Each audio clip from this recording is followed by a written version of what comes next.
Hello, hello, hello. It's windy out, and yes, Cobra. Cobra is a government agency. Met Office and Cobra are issuing red wind warnings. 100-mile-per-hour gales, which are going to cause power cuts and blow roofs off houses. Hopefully, that doesn't blow the roof off of lock towers, because I don't really want that to happen. But yeah, so it was a bit breezy out yesterday. There was a tree come down locally and hit a car. That was exciting. So yeah, but they recommend don't leave home. We've been doing it for the last 2 years, haven't we? Last 2 years. We're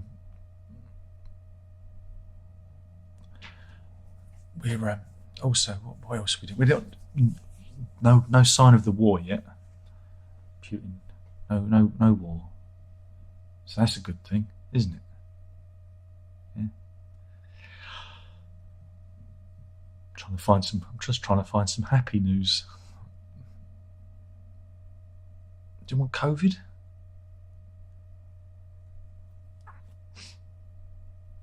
This is a report from the Office of National Statistics about COVID. We haven't done any good COVID stories for a long time. How many under 15s have died of COVID in 2020? 11 children. There you go. 11 children died, and many of those had congenital and genetic disorders. So, underlying health issues again. Meanwhile, deaths themselves have hit the lowest level since 1980 in the first year of pandemic.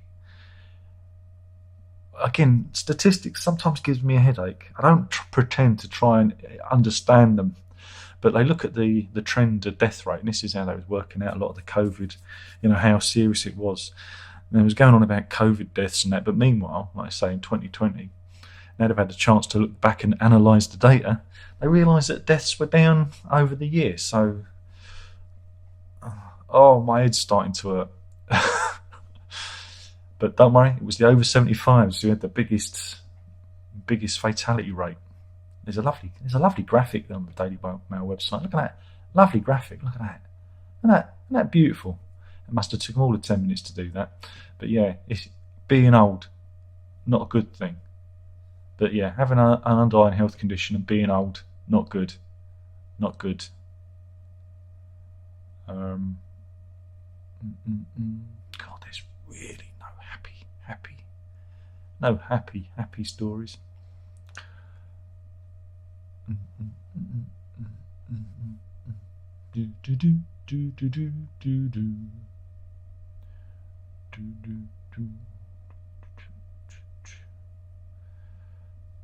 can't do that. It's about an ex-Nazi. There are no good stories on the Daily Mail website today. It's all miserable. And Andrew, it was going on about Andrew again. Oh dear. But he's innocent now. Prince Andrew is as innocent as Michael Jackson and Jimmy Savile. That's good, isn't it? That's pretty good. I'm going to have to just go to the funnies at this rate. Here we go. We're talking about Cressida Dick. Why you not Cressida Dick? This is the story of two police officers, and this is exactly why the Met and a lot of the police authorities that we have at the moment are being, have come under a lot of fire and lost a lot of confidence with the British public. And this is the story of PC's Ben Pitterland and Mark Crompton, who worked for the Hertfordshire Constabulary. They were on duty. And this case goes back to January 2013. They've just been found guilty of, spoilers, been found guilty of gross misconduct. They were called to a vulnerable woman in January 2013, and whilst inside her home, they took photographs of her, and she was half naked at the time, apparently passed out, and they didn't even have a reason to be there. Apparently, it wasn't a legitimate policing stop. But they stopped at her home, and when she did come to, they encouraged her to use a sex toy. And this I mean, you just these people are, like I say, these people are. Let's pull him up. He looks a bit. Look at him. He looks a bit Louis Theroux gone wrong, doesn't he? This one. You just they wonder why they've got an image problem. You know, they're like sharks. They seem to hone in on the most vulnerable of our society and exploit them. And we don't really want those people in the police force. You know, it's not very good. Oh, here's a happy story. This is Dick Van Dyke. You know, Mary Poppins himself. He's 90. He's 96. He's still going strong. And here he is dancing with his wife, who's 50. I mean, talk about cradle snatcher. They're making a little pop video together, and he's still got the moves. Look at him go. God bless you, Mary Poppins. Though, of course, he should be put on trial for his crimes against the London or Cockney accent, even. Meanwhile, this is news from the Winter Olympics. This is freestyle skier. Here he is. He's taken out a cameraman. Whammo! He doesn't get any extra points for that. That was John Sullivan, who was doing the freestyle event, coming off of a half pipe and hitting a cameraman.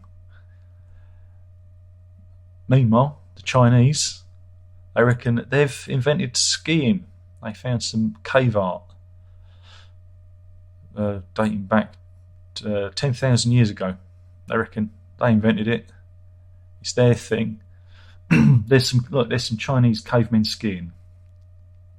I don't know, I just think they've got really big feet, don't you? They've got big feet. Maybe they're wearing clogs. Could be they've invented clogs, but yeah. So cave art. I don't know. I think you've got to kind of use your imagination there a bit, haven't you? Right, where were we? Let's carry on. There's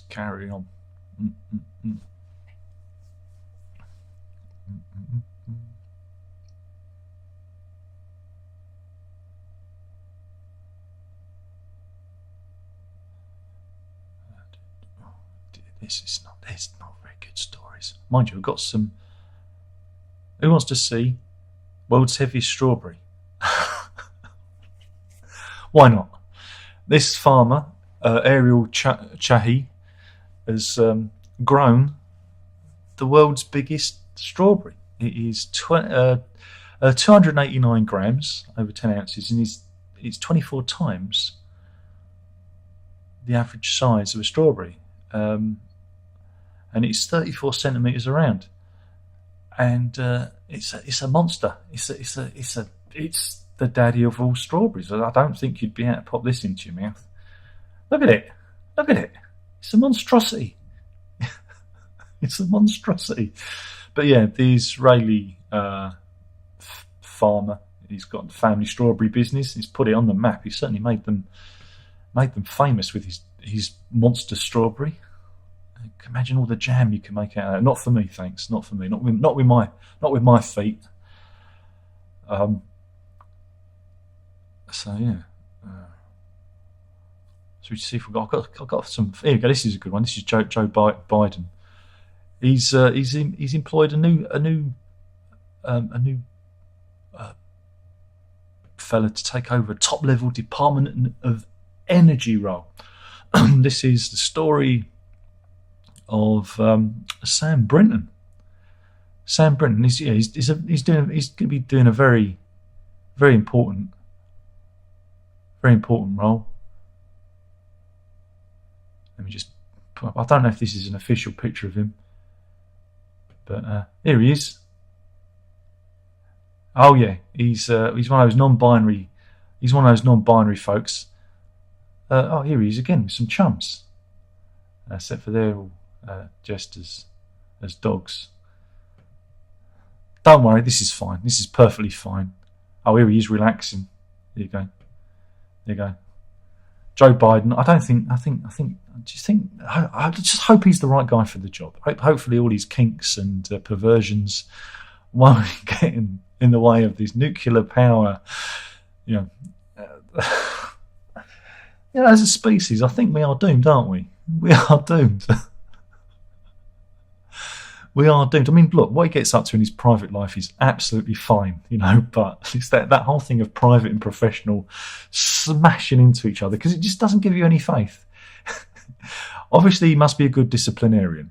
That's the only thing I can take away from it. That's why Biden has let him do this new Department of Energy role, you know, dealing with nuclear waste. He's going to get his dogmen chums to dig a big hole and bury it.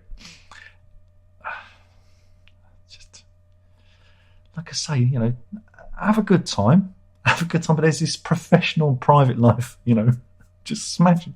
Nobody cares anymore. It's just that new morality where nobody cares, and you're supposed to take these people seriously. I can't.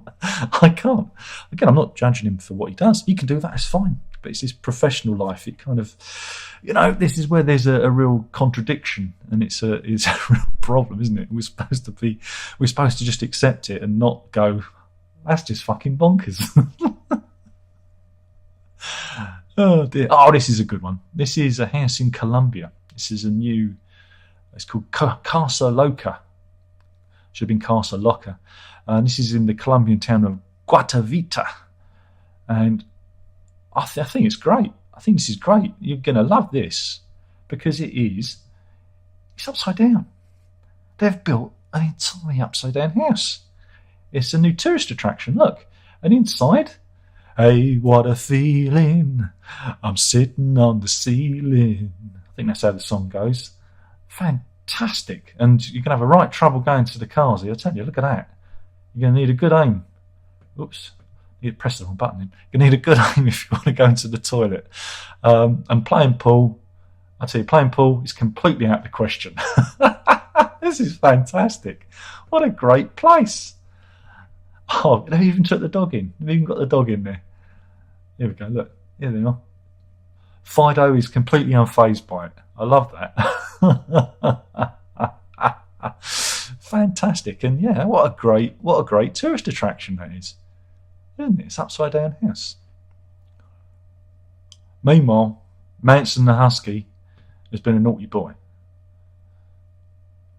because he decided to get into the tumble dryer and he wouldn't get out. Here we go. Look at that. Here he is. He's in there and he's quite pleased with himself. But yeah, his owner, Nicole Cordova, from Dover, not in Kent, in Delaware, did a little video of him. And he's a cheeky pup, isn't he? He's a cheeky pup, that one. Let's see what ones I've got. I've got some good ones that I've cut and pasted. This is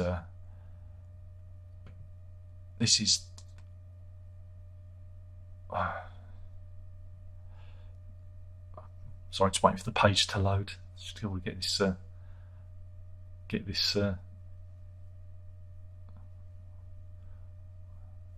This is a boxer called Kell Brook, and he's going to be fighting against Amir Khan. And his trainer, I don't know, again, is it to his trainer rinsed out his t-shirt of sweat. He rinsed it out. He took his t-shirt off after training and rinsed it out, and then. Again, I'm not going to show you the video because it's a Sky Sports video and I'll probably get blocked. But then he rang out the t-shirt, Kell Brook's t-shirt, and the trainer, Dominic Ingle, he squeezed it out into a pint glass and then he drank the sweat. I saw the video and it made me feel a little bit queasy. But I guess it's that to show his dedication to his... I don't know. Meanwhile, this is in beauty news. This is social media star Mary Magdalene. She spent over $100,000 on extreme plastic surgery. I'm just gonna. Here she is wearing a T-shirt detailing all the surgery she's had. There you go.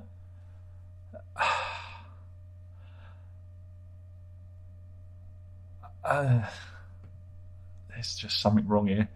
But yeah, her main ambition is to have the world's fattest pussy, apparently. And she's having a lips sculpted. There you go. Look at that. Problem is, if you have the world's fattest pussy, no one's going to want to feed it. Ah, Jesus. But talking about feeding pussies, this is the story of Chloe Lowry. Sorry, my internet connection is just, I don't know what's wrong with it. Come on, Chloe Lowry, you're out there somewhere. She's from Longmont in Colorado, and yeah, she's got a real problem. Here's her picture. She was diagnosed. Right, I've got a picture, nice picture of here. Here she is. Here we go. This is Chloe of Longmont, Colorado, and she'd been diagnosed with a very unusual condition. It's called human seminal plasma hypersensitivity, which means she has a rare allergic reaction to semen, and every time she imbibes semen, I guess. She suffers from muscle paralysis, excruciating pain, and her face can droop. So at least you know when she's had a good time. Why the long face? And I wonder why they restrict the advertising on these videos. I think we'll end it there. We'll see if there's anyone in the chat. I don't know if there will be. Let's see if there is. How's my groove been? Windy. What's this in? What's everyone's doing? It's been windy. Brendan says about RSD. That's Record Store Day. I'll be probably getting the Gabriel one, not the Hackett one. Gabriel, The Who, and I think there was another one that I was looking at. Shane says, "Hey Darren, did you know your music is on the Internet Archive?" No, I didn't. Are they allowed to do that? Who? What? Can you provide me a link? Kitten says, that's what happens with too much time on your hands, exactly. Jordan says, why do you have Caravan Land of Pink on the wall? Because I should really change it, shouldn't I, really? Shall I change it? Any requests? Any requests of what I should put on the wall? Oh no, the people have come back that I share the house with. Internet Archive. Again, Internet Archive. I mean, how did I get on there? I didn't put it there. Oh, use the kitchen roll. You can. They don't care. They don't care that I'm doing a broadcast. Let's have a look. I'm now on the Internet Archive. Son of a bitch! Really? Are they allowed to do that? Are they allowed to do... Oh, come on, man. Jesus Christ. Are they allowed to do that? Are they? Well, Money for Road Rope, that shouldn't be there because... Oh, Jamindo put it up there. Son of a bitch. Oh, right. I'm glad I stopped using those bastards. Son of a bitch. I did not know that. Well, that shouldn't be there. That's been uploaded. Oops, pressed the wrong button again. That's been uploaded without my permission. As you can see, it stops around 2003. So, yeah, that shouldn't... Yeah, I used to be a part of I used to upload my stuff to a European website called Jamendo. But they had some very dubious practices like not paying you. Or they imposed a payment limit that was almost impossible for me to get paid. I think they've still got about 50 quid of my money that they owe me. I quit them years ago because I was never going to get paid. And no, this is... can I report that? Can I ask that to be removed? How can I get that uploaded by Jason Scott on December the 16th, 2011? There you go. I'm only 12 years late. I had no idea. Sorry, 11 years late. I had no idea. Well, thanks for that. It shouldn't be there. So, yeah. Anyway, I hope you've enjoyed this. I'm in a foul mood now. And we'll do this all again soon. If anyone's going to upload it, it should be me. You know what I'm saying? They have no right to do that. But, that's interesting. The metadata update says 2019. It was added date. Okay. Anyway, thanks for watching. Don't forget to drink it up. And I'm in a bad mood now. Ta.